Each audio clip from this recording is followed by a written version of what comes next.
I just want to give a very brief intro, if I may, about you and your book, and welcome you from Vienna, Austria, and to Marc Lipsitch from Cambridge, Massachusetts. Tim's new book, Our Malady, is an elegant gut punch about America in this moment. It is a manifesto-like condemnation of the shocking lack of leadership and coordinated federal response, not just to COVID, but to healthcare in America in general. Our Malady is a reminder that our health requires medical care and a proper healthcare system to back it up.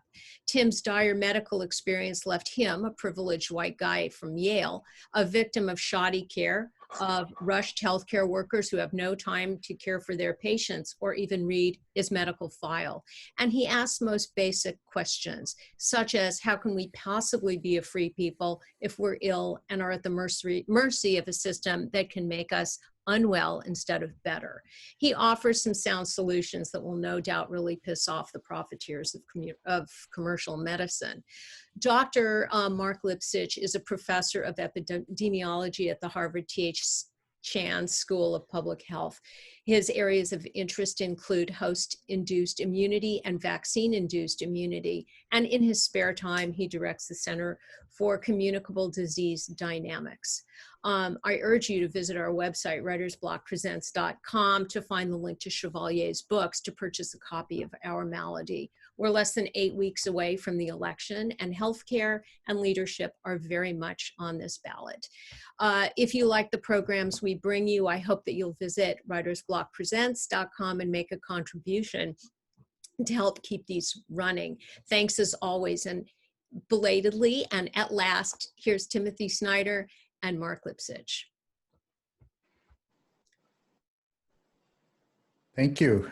It's nice to see you upright and not sideways, Tim, especially after reading this book. And it's nice to see an old friend after quite a while, and whom I haven't seen in person since the events recounted in the book. So Tim, I want to ask you a lot of different kinds of questions, but there were, in the chat before you arrived, this was not going to be my first question, but I think it's on many people's minds. We were discussing what, if anything, the events of the last day or so and the revelations about the president's state of mind. What do you think about them? But also, what do you you write a lot about the mismanagement of the pandemic. How does that change your thinking about that question? So it doesn't really. I mean, frankly, all that Bob Woodward has done is give us some empirical evidence of something that anyone with common sense, I think, would already have known. Of course, it was known in January 2020 that this was going to be a major problem. Of course, the president was given enough expertise to know that. We'd like to think that there's some other explanation for Mr. Trump's behavior. We'd like to think maybe he was just uninformed, maybe he was just incompetent. But common sense says that he knew perfectly well, at least in a general way, what was coming. And his conscious choice was to let it play out in where he thought his political enemies lived, in places like New York City. That's the way it played out. We may not like it, but a virus is basically a lazy man's ethnic cleansing. And I think that's how the story is going to be written. Well, I think they put us in separate chat rooms and asked us the same question, and we gave similar answers. So I'm encouraged to hear that, although your framing is chilling, unsurprisingly. Let me back up then to a more general question about the book. The subtitle of Our Malady is Lessons in Liberty from a Hospital Diary. And you write, you take an experience that was intensely personal and that began as a hospital diary, and you use it to reflect on topics that are much more abstract. And one of the interesting and appealing parts of the book is the back and forth between those. So that the chapter titles are "The Truth Will Set Us Free," and "Health is a Human Right." Healthcare is a human right, and "Renewal Begins with Children," and "Doctors Should Be in Charge," which are very abstract statements, but it's also a very personal book. Can you talk a little bit about the transition from intense experience to abstract reflection, or maybe as you described the word solitude to solidarity? Well, thanks for that question. It was long enough to let me regain my breath. I ran over here and maybe also regain my manners. I want to thank Writer's Block for organizing this. It's a shame that we can't do it in person like we've done before, but I'm very grateful to Writer's Block, and I'm very grateful to those of you who have the time to listen to Marc and to me. And I also wanted to say thanks to Marc. It's really good to see you. And this is a strange way to get our paths to cross again, but nevertheless, I'm really glad we can do it. So what happened to me was that through a series of medical mistakes, I got much sicker than I should have been. I had I had appendicitis, which isn't such a big deal maybe, but it was misdiagnosed. And then after my appendix came out, there was a liver infection which was noticed, but which was not noted. No one told me about it. And that liver infection was allowed to grow and eventually burst into my blood in a condition called sepsis. And it's when I'm in sepsis, and so, I mean, I think it's fair to say pretty close to death, that the book begins. While I was in the hospital, or in the hospitals, I had little notebooks. Actually the little notebooks that Yale students take their exams in, and I started taking notes in those little notebooks from December through January, and I did that as a way to record my own thoughts, which were few and far between at the beginning, and then to start trying to record some of the things that happened to me as they were happening, because they were quite strange, and I didn't trust myself to remember them later. And from that grew this book. So, I mean, one answer to the question is that I wrote the book as a way to convalesce, to rehabilitate, as a way to show myself that I could actually still write English prose, which for a while wasn't the case.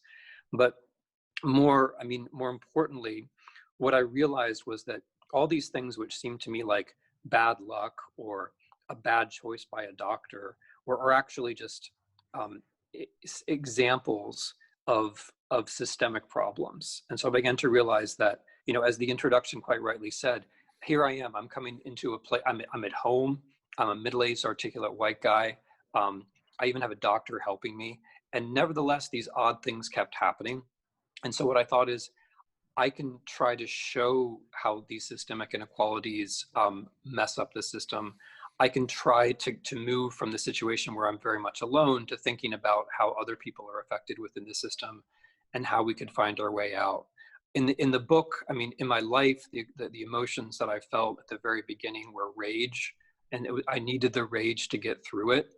But I also had this strangely strong sense of empathy while I was very sick. And I started to think about how those two things work together, and how like rage is the sort of freedom that tells us that we're unique, and which we are, that the world will be different, will be impoverished without our uniqueness. But empathy is that feeling that life really matters because we're living inside other people. And for me, that was above all my children. But it's from that thought became, grew the broader thought that really what life is about is the way that your own life fits into other people's lives, and vice versa. And so from those ideas of rage and empathy, or those feelings, I tried to work my way out towards an idea of freedom, which is a little bit broader than the one that we usually talk about in the US. And maybe that's a good cue to actually just ask you to describe that idea of freedom, because it is a distinctive one, and it's maybe a little bit more European tinged, or maybe you can speak to that. Yeah, I mean, let me start negatively. So at a very basic level, and I know a lot of people who are listening have experienced these things too. If you think that you might well die, then you realize that freedom is about the future, if you think that you might well die, then it's no longer about choices. You know, freedom is about choices. But when you think that you're dying, then you see the future closing off. I mean, in my mind, I could kind of watch the future close itself off. And that feeling must be the opposite of freedom, right? And so it's a very basic experience that if you allow people to die, or if you allow people to get close to death, or you make them afraid of these kinds of experiences, you're closing off their freedom. Another very basic human experience is if you're too weak to talk, if you can't actually use your vocal cords, if your lungs have collapsed, as mine did, and you can't speak properly, you don't have freedom of speech. You know, it's simple, but it's true. If you can't, and if you can't move your body out of your hospital bed, you don't have freedom of assembly. So in these very basic ways, which by the way, were very familiar to the founding fathers. I mean, the founding fathers thought of freedom as a kind of physical attribute. Thomas Jefferson thought that the pursuit of happiness was a physical pursuit, a pursuit with our bodies. And so this led me to just, I mean, some very simple ideas, which got me thinking that the way we think about freedom usually in the US is actually kind of thin. It's wanting. It's not enough. We think of, you know, freedom as something which is brought to us by the market, but the market doesn't really work that well in hospitals. We can talk more about that. And we think of the freedom as the ability to have emotions and express them. But freedom is a lot more than that. If we don't have health, we don't have a future. If we don't have health, we don't have speech. We don't have assembly. So I got thinking, why is it that we don't think of health as a right, when in fact all the other rights that we talk about, that we like to talk about, depend on health. So that's where I ended up. That if we don't talk about health as a right, I think we're actually mocking the other rights. I think talking about a right to free speech or a right to free assembly, if we don't begin from our bodies, if we don't begin from the right to actually flourish or prosper, to use the kind of language the founders used, I think the rest of the rights end up being hollow. What you're saying resonates with something I just read in the Journal of the American Medical Association this morning. It was written a few days ago about the notion of health equity as a form of herd immunity. And David Williams, a colleague of mine, wrote the notion in this article that the pre-existing inequities in access to health care and quality of health are just prey for this virus, and we see that in the inequities of how this particular infection has struck African Americans and Latinx people especially, and Native people in the United States much harder. Partially at least explained by existing conditions and partly explained by access to healthcare. All of what you say would have been true and was true. In fact, in your experience, COVID was a sort of side note, it seems, and not, as I understood from the book, not a fully diagnosed one, but a possible one. It was a background. But everything you write about was true 5 years ago and remains true. What about the pandemic has, you know, how does the pandemic layering on top of all of this change the story for you? Well, it goes back to your first question. I mean, it has to do with seeing the things which played out in my case on an individual level also play out at a much larger level. And it was something that I did watch. So I was in the hospital for several weeks, and then I was in and out of the hospital in late winter and spring. My treatment didn't end until the end of June. So I was in and out of medical facilities during the pandemic and saw some things which I just think we shouldn't have happened, including medical practitioners without proper protective equipment. These are things which just shouldn't have happened. But the larger logic that I saw was the one of profit, which is, I mean, just to be clear about it, this is a basic argument of the book. If we say that health is a right, we're saying that that healthcare starts from our bodies and not from some notion of who can make the most money from our sickness. What I noticed as an individual inside the healthcare system was that important decisions were being made, which clearly had less to do with my individual condition and more to do with protocols, which were driven by profitability. The simplest examples are, it's too hard to get into the hospital sometimes, and it's too easy to get out of the hospital because beds cost money. Now that that observation, which I also saw on the basis of the other end of life, right? This is about death, but the other end of life, birth, it's also true.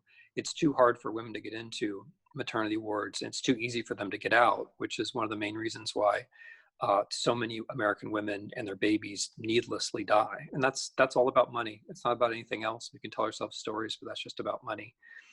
The fact that our hospitals, or our whole medical system, is oriented around profit was a big problem during the pandemic. I mean, starting from the government, the fact that we don't have a welfare state, as you suggested, and a lot means that since we didn't have sick leave, we went to work and got each other sick. Since we didn't have unemployment compensation, the economy crashed much harder than it had to crash.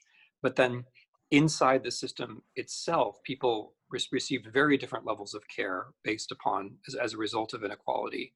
And beyond that, the wealthiest people in the US, unfortunately, thought that they could buy themselves out of the problem, which meant we didn't have the kind of conversation about the disease that we should have been having. So, and I mean, and this is something other people will know much better than me, but a hospital system based upon profit can never be prepared for a pandemic, because being prepared for a pandemic means stocking up in things like masks and ventilators, which you don't use on an everyday basis. But if what matters is the quarterly report and not the once a decade epidemic, you're not going to have those stockpiles, and you're always going to be unprepared. It's always going to be an emergency. So, I mean, I think I got hurt unnecessarily, and my life was put unnecessarily at risk because of essentially mindless protocols which have to do with making money. And then the country in a larger way went through that same experience. We didn't have a public health system because we think about health in the wrong way, and that's cost us well over 100,000 lives.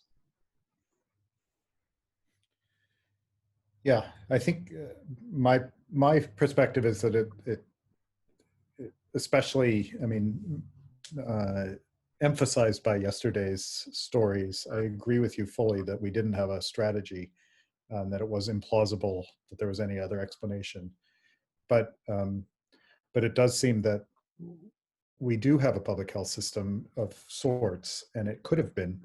I mean, there was much left on the table that our public health system, as it was with all its flaws, could have yeah, done. For sure. And I'm sure you don't disagree with that. Absolutely. Yeah, I think one of the interesting points of the book is that, again, and it's related to some of these others, is that as a relatively privileged person, you write about inequity and the logic of markets and how those harm the worst off in areas like healthcare. But it's also weirdly true that that this inequity is also a problem for the nearly best off. And I think the growing inequalities that the pandemic has brought us threaten to make it even harder for those best off to see what's going on. I was just reflecting yesterday that the private schools are replacing their ventilation systems. They're holding in-person school, and they're bringing together people who have a lower prevalence of infection than in many other demographic groups because of their privilege. And that's just one of the several cases where we could previously the wealthy could use private schools to opt out of as much activity on the public schools, but now we also can opt out of as much caring about public health. And I say we because I count myself among those privileged, but it's corrosive. I think there are a number of logics going on here. One of them, and I completely agree with you, is the belief that you can opt out of the system. The gated community of the mind, basically, that we can take care of our own basic needs at the level of the family, and therefore, why should we ever, except perhaps rhetorically, acknowledge the existence of a nation or a broader society? That's one problem. Another problem has to do with at a slightly lower level, has to do with the way health insurance works. So Americans who have relatively not bad care, and I would count myself among them, fall into this kind of mental trap where we think, okay, we have better care than other people, and therefore we have good care. And that's actually a mistake. I mean, just because we have better care than other people doesn't mean we have good care. That's a kind of intellectual trap.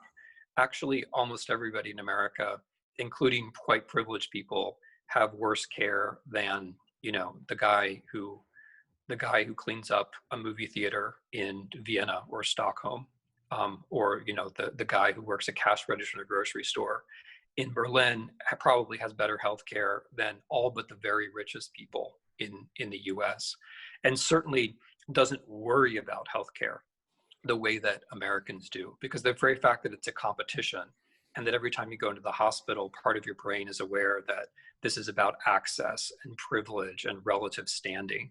That stress makes nobody healthier, including the people who end up getting the care. And I think it's that dynamic is poisonous for us also as a country. The opting out is poisonous, but this is also poisonous because it means that in the most vulnerable moments of our lives, we're thinking about a competition with other Americans or with other people, as opposed to thinking, I'm going to get care just like the person next to me is going to get care. So we're in this position of really toxic solidarity instead of having the natural solidarity, the toxic solitude, when we could be in a position of really natural solidarity. And then there's, of course, the sheer politics of all this, which is that we don't acknowledge healthcare as a right because too many white people have been trained for too long to think that it's a privilege, and that if it's a privilege, we're not going to give that privilege to, this is the way the logic runs. We're not going to give that privilege to immigrants or Black people because they'll just take advantage of that privilege. And that kind of thinking blocks us from, all of us, from being in a much better situation than we would be otherwise. A repeated theme already in our discussions thus far has been the notion of people telling themselves stories that aren't true. And one of the sentences in your book that I found most compelling was the notion that journalists, like medical tests, tell us what we need to know. And you especially write about the importance of local journalism. I've written actually recently about the similarities between scientists and journalists, engaged in, obviously, I hope obviously, a common effort to understand and explain the situation, some situations. But I wonder if you could talk about the role of journalism a little bit as you see it as part of the solution. And maybe we should focus a bit more on the solution since we've talked a lot about the diagnosis. Yeah, it's really easy to talk about the diagnosis. I mean, as you're asking the question, I'm thinking, well, there's one person who's telling other people a story he knows is not true, and that's the president of the United States. And I think in a way that's contagious. I mean, the president helped us to believe the things that maybe we wanted to believe, because who wouldn't want to believe that the epidemic is just going to go away? Who wouldn't want to believe that a miracle is going to solve it? He knew he was lying, but he did tell us things that many of us would be naturally very, very happy to hear, because that's the way the mind works. We want to hear the things that confirm that everything's going okay or that our choices are right. And that's why truth is so important in politics, factual truth, because only factual truth can catch us and say, hold on, maybe I was wrong, maybe I miscalculated, maybe my leader is misleading me. And it's a really simple point, but the only way to know whether politicians are lying to us is to have a professional class of people who investigates, and those are the reporters. And the fact that we have let reporting die in this country for the past 15 years or so is coming back at basically every crisis. It makes every crisis much worse than it had to be. It made the opioid crisis worse than it had to be. And now it's made this pandemic much worse than it had to be. Because what happened with this, as in so many other areas, is that when Americans don't have local news, when they don't have reporters they trust in their own communities who can say, oh my gosh, look what happened in the nursing home. Look, the hospital down the street is facing an unexpected third wave of flu. What's going on here? When you don't have reporters who can tell you what's happening in your locality, then, and this is what all the research shows, then what people do is they move on to abstractions. They move on to the polarizing ideological discussions in our capital, and they also move on to conspiracy theories that are available on social media. And so, because we didn't have that local factuality, we were really it was much easier to draw us into this partisan fight. And so that's why in the book I make this case, which might sound naive, a whole chapter is about it, that the truth will set us free. Because the truth, the truth that you can get this disease, but also that there's something you can do about it, those are the things which actually allow you to be a free person. If you are lied to and you believe it, I mean, this is another way that I want to expand our notion of freedom, right? If you're lied to and you believe it, I don't think you're free. I think you're free insofar as you can see factually the world around you and make choices that are based upon your own desires, your will, your interests. But if someone succeeds in telling you a story which is not true and it becomes your story, insofar as that's true, you're not a free person anymore.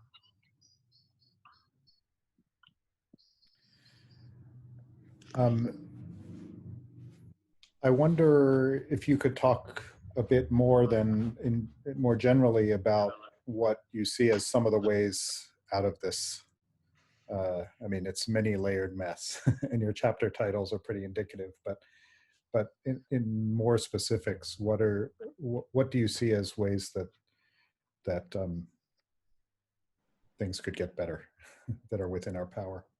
Yeah, well, I mean, I'd like to hear you answer that question after I take a stab at it, because I am just speaking as a kind of informed citizen who tried to write his way out of a medical disaster and had lots of time, while he was ill, to do research and to think about these things, whereas you're coming to this from a lifetime of experience and thought. So I want to hear you answer the question.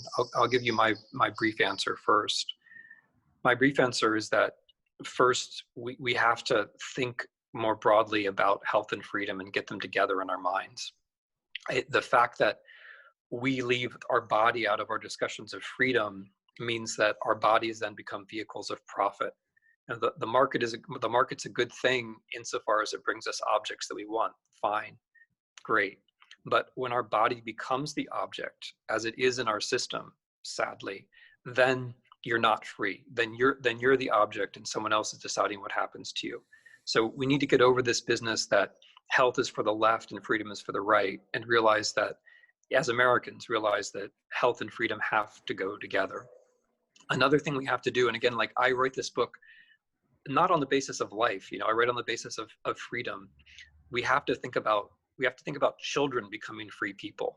So, we have a pandemic now, we have a political crisis now, but how is America going to be a free country in 30 years? It'll be a free country in 30 years insofar as we manage to create conditions in which children can be free. And I was really impressed as I was researching by breakthroughs in having to do with the first 5 years of life, and how much we now know about how the development of minds of children matters for what happens later on, and how much more influence we have during those first 5 years.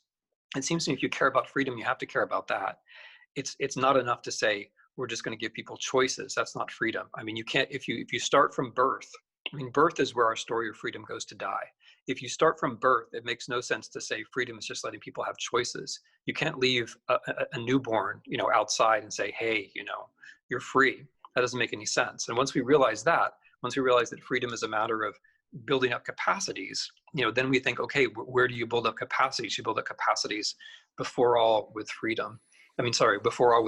You have to think about what it'll be like for children to have freedom later on.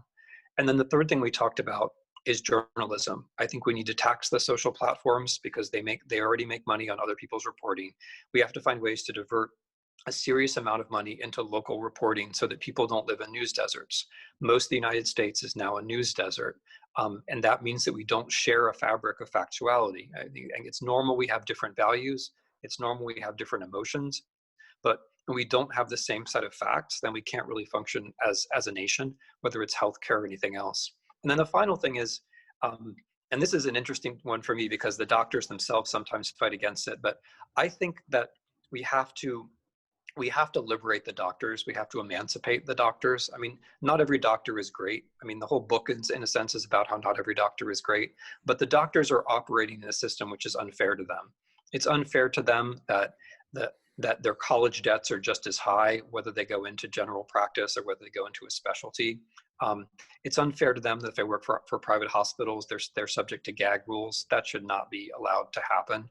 It's unfair to the doctors that the record keeping system they have to use is not actually about keeping records, but about trying to maximize profit. That's not only unfair to them, it's unfair to us because it means that, for example, during the pandemic, data was not communicated nearly as well as it could have been. And it's unfair to doctors that their time is driven by concerns of profit. And all that's unfair to them, and it's unfair to the patient, because we look at doctors and we think these are figures of expertise and authority. And unfortunately, like that is, at this point, that's becoming wishful thinking. More and more physicians are forced into a position where they're just the kind of public face of the private equity company or whoever it is who owns the hospital, and they have less and less actual power. That's not good for them, but above all, that's not good for the patient. So those are the general ideas that I have about how this can be turned around. But I mean, underlying it all is the sense that this is not something for minor repairs. You know, this is something where we have to think, all right, the system itself, and I mean, having almost been killed by it, I don't have any trouble saying this, the system itself is built upon the wrong basis, and it really doesn't work very well. And I don't have to take my word for it. I mean, our public health costs more by far than any comparable country's health, and it gives us less. We die earlier and younger and for stupider reasons than people in our peer countries, and the gap is only going to grow this year. So it's a system which is built on the wrong premises. And so I think we have to think big about, we have to think about this as something that in the 21st century can be remade and can be made in a much better way. Thank you. Okay, Mark, I've left plenty of room for your actual right. expertise. So Okay. what do you think? Well, it's funny, as you were speaking, I was thinking, you know, in schools of public health, there are people who do epidemiology like me, and there are people who do health policy and health systems. And I can hardly keep my eyes open just saying the word health systems. It is so much not how I think. It's so intrinsically not interesting to me as a subject of something I would want to read a book about or even an article. And I don't say that with any animus to those who do it. I'm glad they do, but it just doesn't. It's not fascinating to many people, and systematic explanations are never as fascinating as pointing a finger at an individual for being lazy or stupid or malicious. Yeah. And I think a lot of what you're saying is that nobody can be fully, even the best people are hamstrung by a system that doesn't make it possible to do good work. I was also struck by your comments about the record keeping, because this is very much my experience as well. One of the things we've been trying to do is to help hospital systems or hospitals forecast intensive care demand. And there are essentially no representative data about how long people with COVID stay in the ICU that I can find, and I've looked pretty hard. And that's because the exit from the ICU is not coded in their records often. And it's probably there in the billing data somewhere, but it's not coded in the sensible way. And so I feel exactly on a very small but important level the sort of thing you're describing. So with my colleague Yonatan Grad, I've been trying to write something about lessons of this pandemic for the next one. And I think we're approaching sort of three areas. One being that information is impossible to. We need systems to gather and act on information in the broad sense because of many of the things you've just described. We need institutions to be re-empowered, and the notion of doctors in charge is exactly what it was. What was true in 2009 during the flu pandemic at CDC and at many other levels, including the World Health Organization. And we need to either rethink or reinvigorate those institutions, which have been dealt very large and I hope not mortal blows by this pandemic. And then the third is to integrate our notion of dealing with crises like pandemics with a broader concern about the underlying reasons why people are vulnerable, which we discussed a little bit earlier, and focusing on equity, not just equity, but on the inequities as an indicator of things that we could be doing better, because we are for some people and we're not for the others, and that's a sign that we obviously are not doing what we could, and so leveling up. That's still mostly the level of platitudes, and we need to get beyond that, but that's a sort of framework that I've been thinking in. We're getting near the end of the hour. I wonder if we should turn to some questions that people have raised. Well, there are quite a lot.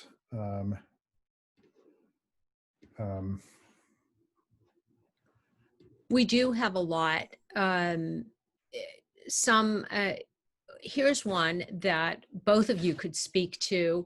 I heard a gentleman of color saying that the Black community is worried about becoming guinea pigs in the trial period. On the other hand, that community is affected unproportionately. How do you resolve this issue? I think that means the trial period of the vaccine. Yeah, probably. I would imagine. I think this is a really hard issue, and the National Academies of Science and Medicine are working on a framework for issues of equity and prioritization. And I don't think there's a perfect answer. I think some principles that are clear are that during the clinical trials, we need to have a diverse set of people involved in them so that we can know whether the vaccine works in a diverse set of people. It's unlikely that it would be, that its effectiveness would be wildly different by across, say, ethnic and racial groups. But as a principle of equity, there's something like a right, or at least a need to have a broad spectrum of people included in those trials. That doesn't make those individuals guinea pigs. It means that everybody in the trial is giving an informed consent and participating in the national task of trying to find, then the global task of trying to find out if a vaccine works.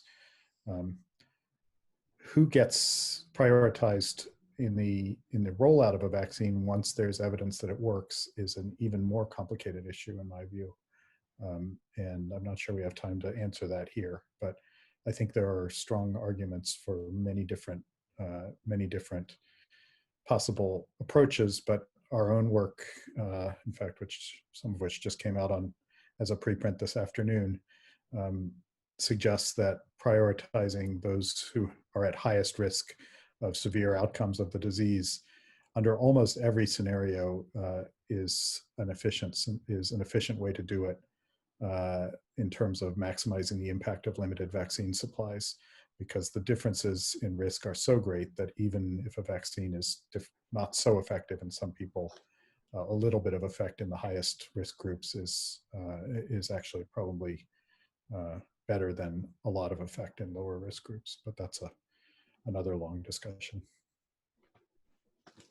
For either one of you, I guess we can start with Tim. What are your thoughts about the political implications of the agreement that the vaccine manufacturers have signed stating that they agree not to release COVID-19 vaccines until the vaccine is ready, and pledged to ensure safety.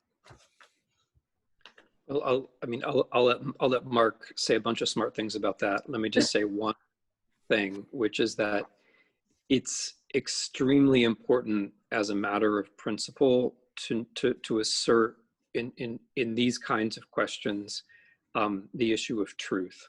And where we've gone wrong from this with this pandemic from the beginning is treating it as a matter of one person's very strong feelings or other people's very strong feelings.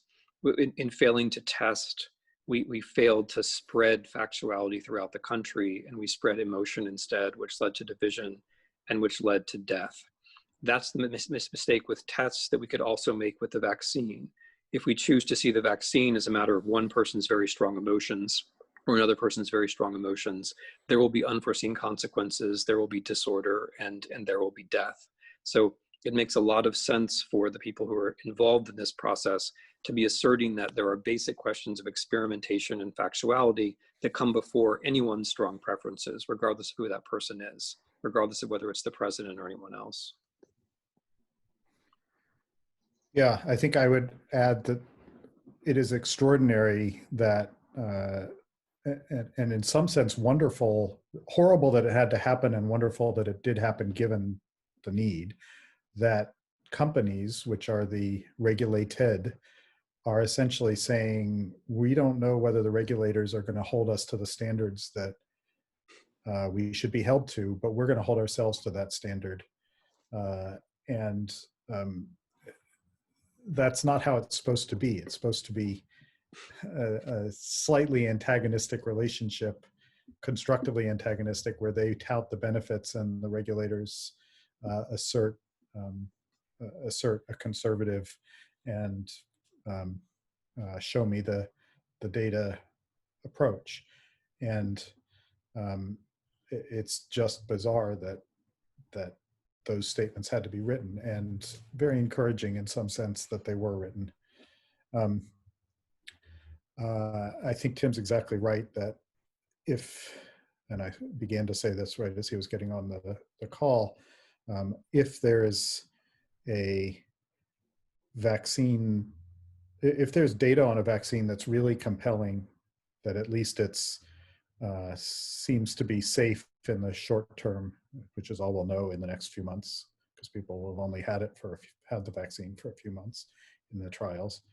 But if there's compelling evidence that it's safe in the short term, and pretty good evidence that it's somewhat protective, and that's, I think, the best we'll get in the short term, then I think there will be some widespread agreement that at least limited subgroups of the population, perhaps healthcare workers and some others, should get access to that vaccine under an emergency use authorization. And exactly how good the evidence has to be, we'll have to see. But I can imagine that scenario. What I'm more worried about, and then I think there will be problems, but they will be manageable ones. What I'm more worried about is a hint or a shred of evidence that's taken as an opportunity to do politics, where the president says, look, there's this vaccine, we've been doing warp speed efforts to get it out, and now it's ready, and tries to pick a fight where he pushes the opposition into having to express the correct view that you don't rush a vaccine to market on very, very limited evidence, and turns it into a matter of choice versus those bad guys who want to keep us in lockdown for the rest of the year. And that seems, so in other words, to put it briefly, I fear that the worse the data in favor of a vaccine, the better the politics look for someone who wants to exploit a fight. And that really worries me. Well, it's depressing. Here's another another question. We have many. Is the issue that we don't have the right allocation of resources or that we need more investment in resources, such as enough doctors and hospitals and equipment, such as MRIs. Tim, do you want to? Yeah, let me again, like, maybe we can do the routine again where I say something very general. And then Mark comes in and cleans up. If you start from how many resources we expend on healthcare in this country, you begin to realize the scale of the problem. Just shouldn't be the case that a fifth of our GDP is healthcare, because so much of that is just simple profit taking, which somehow gets counted as economic growth. I think it's actually a very bad sign for Americans that we spend so much on healthcare. And that's even before you get to the fact that we spend so much on healthcare and get less for it than everyone else. So I think it's not that we have to spend more resources on healthcare. I think it's that we have the way that we spend money on resources has to be rethought. I mean, right now, a lot of the way that healthcare works is that the things that are essential to us but are not money making, like hygiene, physical therapy, physical fitness, preventive medicine in general, family practices, geriatrics, those things are massively underfunded. And what's overfunded, or where the real money is waiting until we're sick in the right kind of way. The classic example is our implants, waiting until we're sick in the right kind of way, and then making lots of money from that. So it's not that we're not spending enough money, it's that the money is angled towards the wrong people. That is the small group of people who own the regional groups of hospitals, or who have regional monopolies on things. And it's not devoted towards the things which actually would bring the most health to the most people. Yeah, I don't have a lot to add, except that it's striking to me that the same dynamic is replicated in the pandemic, that people are complaining about the misery of being under lockdown or partial lockdown. And that's right, it is miserable and it's awful. But what's amazing is that we have done a lot of locking down now, not some of it not very well complied with, but some of it complied with. But we've had, as a country, much worse outcomes than countries that did more intense lockdowns, but for less time, and then got to enjoy a somewhat more normal life for much of the summer. And so we, again, seem to be getting the worst of both worlds. And because it's our experience, it becomes almost hard to realize how outrageous it is that it's not just that we have the worst outcome from the pandemic almost, it's that we have the worst outcome from the pandemic and we're sort of hobbling our economy and happiness and social lives at the same time. That's a bad combination. And a follow-up to this is a question about the impact on our country if, with kids learning disabled, what is the impact of that with interruptions in education and physical activity as well, for this year and who knows how long. Yeah, I mean, as a parent of smaller children, I find this terrifying. I mean, every parent knows how much of a struggle it is, in fact, how impossible it is to do these things on your own.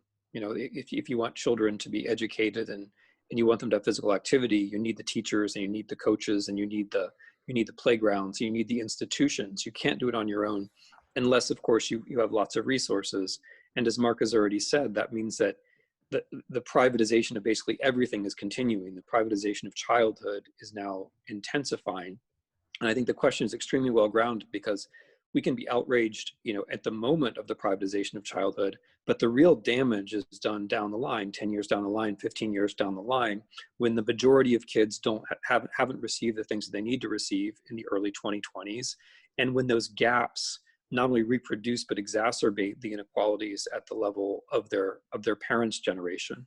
So, I mean, this is one of the reasons why I devoted a quarter of the book to children, is that I think if we're serious about the American values which we claim to be serious about, namely freedom, then we have to start from children and think forward from there. I mean, younger people, jumping up from children a little bit now to millennials, younger people do have a point about the way that the generations have talked about this pandemic.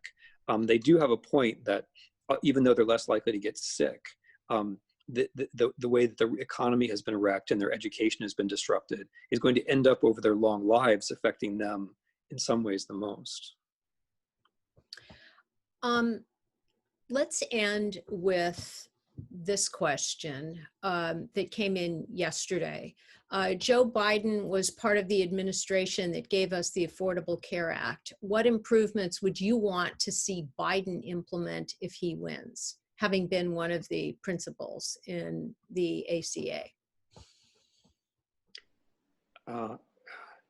Mark, do you want to go first on that? Yeah, I mean, as I say, health policy is an area where I have certain expertise and a lot of ignorance, so I'm going to just stick to the part that I know. I think, as Tim mentioned, the ability, and as I also said, the ability to use data for public health. It's not exactly about individual level healthcare, although those data come out of individual healthcare. I think that was an original goal of the Affordable Care Act, and it was one that has not been well served in the implementation. So it's only one tiny piece of the issue, but I think from my perspective, it's one that would make the jobs of people who are trying to control epidemics and trying to control ordinary diseases that affect us every day much more feasible. So let me then take a broad swipe at this. I've come to the conclusion that the Affordable Care Act is, although it's much better than no Affordable Care Act, of course, but I would rather see the Democrats or whoever be thinking in terms of insurance, which is not connected to your job. I'd rather see us thinking about, as I was talking about before, thinking about health as a right, which means that we have to have some kind of universal access to healthcare. And I think in a way, I would look more towards Biden's future than towards his past, because Joe Biden has always been someone who's, loyally, I think this is one of the, maybe one of the appealing things about him. He's moved along with his party. And I tend to think, this is just a political intuition, but I tend to think that if Joe Biden is the president and the Democrats control the House and Senate, the mood may not be in the country for us to make repairs on things that we did a decade earlier. The mood may be for us to be thinking about a much better America. I tend to think the politics of this country are at a tipping point where things can get much worse, but they could also get much better. And I think that healthcare as a right is within our reach. Other countries can do it, and if other countries can do it, why can't we? I think as a vision, as something to achieve, as a way of addressing actually some of the racial problems, which we can address in this way indirectly.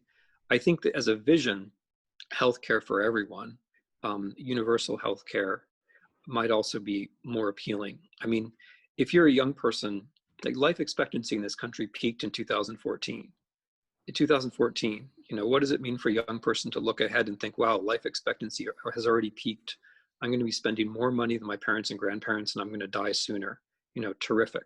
I think for younger generations, we have to be thinking about something which is bold and which is based on an ethical premise. And the ethical premise that I'm trying to advance in the little book is that health is a human right.